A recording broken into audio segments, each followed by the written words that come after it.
ও এলেই দিদা এনিয়ে রাখত ওর জ্যাম আর সাথে রুচিরা রুমালি রুট।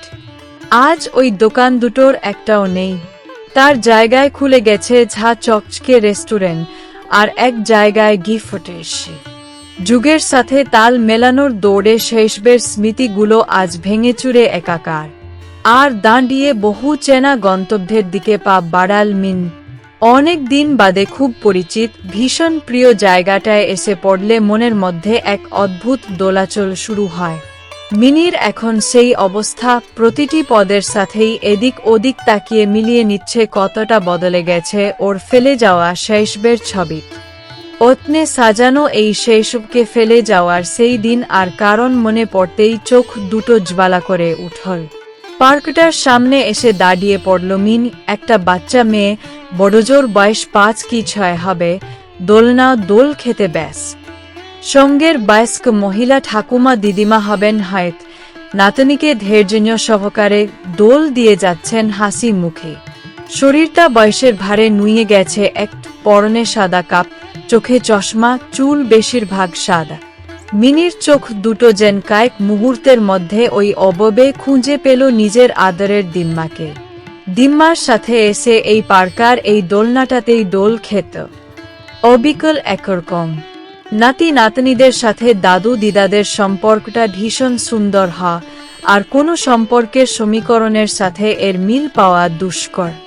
একটা আলতো আবদারের ছোঁয়া লুকিয়ে থাকে সেই সম্পর্কে, যে আবদারগুলো মা বাবার আদালতে পাশ হয় না, সেগুলো অনায়াসে পাস হয়ে যায় এই আদালত। মানুষটার ফোকলা গালগুলো ছোট্ট নাতনির আদর ভালোবাসায় পরিপূর্ণ। দেখতে দেখতে হেসে ফেলল মিনি। আজ ভীষণ মিস করছে দিদুনকে, ওর হারিয়ে যাওয়া শৈশবকে, ওর হারিয়ে যাওয়া মামা বাড়িকে। রাস্তার মাঝখানে দাঁড়িয়েছিল মিন, একটা সাইকেল রিকশার হর্নে বাস্তবে ফিরল মিন। সরে দাদাল মিনি রঞ্জয় কাকু। ও ঠিক চিনতে পেরেছে কাকুর পক্ষে মিনিকে না চেনাই স্বাভাবিক।